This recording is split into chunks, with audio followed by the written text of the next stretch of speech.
وہ کچھ کہنا چاہتا تھا لیکن میڈم بحث نہیں کرنا چاہتی تھی۔ وہ بولی، جو کہہ دیا وہ پتھر کی لکیر ہے۔ میں تم جیسے جوانوں کو اچھی طرح سمجھتی ہوں۔ وہ عبداللہ بھی حرام خور تھا، تم سے بھی محنت نہیں ہوگی، اس لیے تمہارے پاس ایک ہی راستہ ہے، جیسی بھی ہو جہاں بھی تمہاری قیمت لگتی ہے خود کو فروخت کرتے رہو۔ اب جاؤ، اس کا ڈرائیور گاڑی لے کر آئے تو اپنا سامان لے کر چلے جانا۔ وہ سر جھکا کر اس کے کمرے سے باہر آ گیا۔ اب دوبارہ اس کے قدم اس کمرے میں نہیں جا سکتے تھے۔ میڈم کا حکم تھا کہ جب تک وہ آواز نہ دے وہ اس کے سامنے نہ آیا کرے۔ وہ اپنے کمرے میں آ کر ایک اٹیچی میں اپنے 6 جوڑے کپڑے، شیونگ کا سامان، بچا ہوا شیمپو، کریم، پاؤڈر وغیرہ رکھنے لگا۔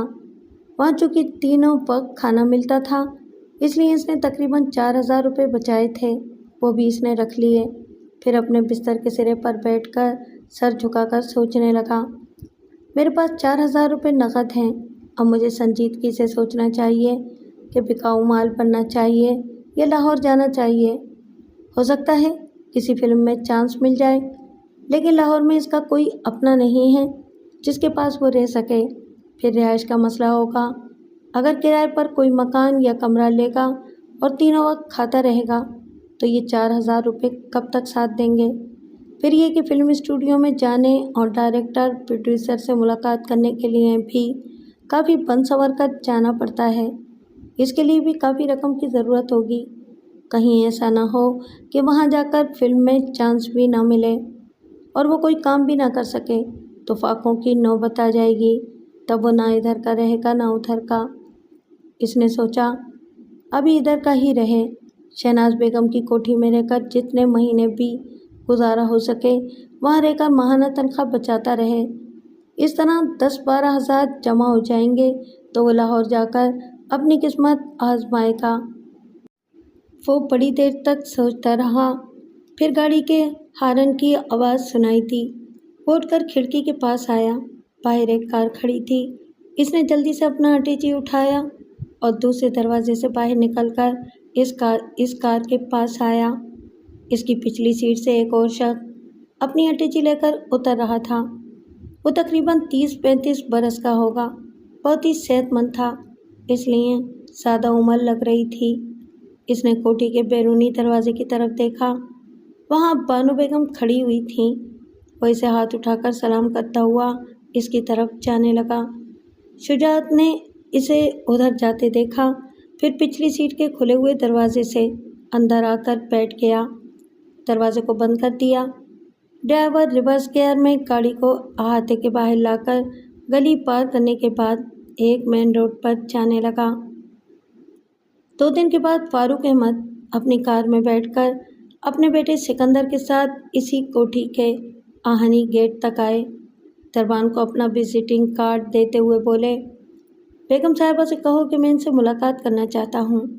وہ کارڈ لے کر چلا گیا۔ تھوڑی دیر بعد آ کر اس نے آہنی گیٹ کو کھول دیا، پھر کہا، آپ تشریف لے جائیں۔ سکندر کار کو ڈرائیو کرتا ہوا کوٹھی کے اندر آیا، پھر بیرونی دروازے پر آ کر کار روک دی۔ فاروق احمد چھڑی ٹیکتے ہوئے باہر آئے۔ بیٹے نے جلدی سے آ کر باپ کا بازو تھام کر انہیں سہارا دیا۔ پھر وہ دونوں ڈرائنگ روم میں آئے۔ ایک ملازم نے کہا، تشریف رکھیں۔ وہ دونوں ایک صوفے پر بیٹھ گئے۔ تھوڑی دیر بعد وہاں پرفیوم کی مہک پھیلنے لگی۔ بانو بیگم جیسے پرفیوم میں نہا کر آئی تھی۔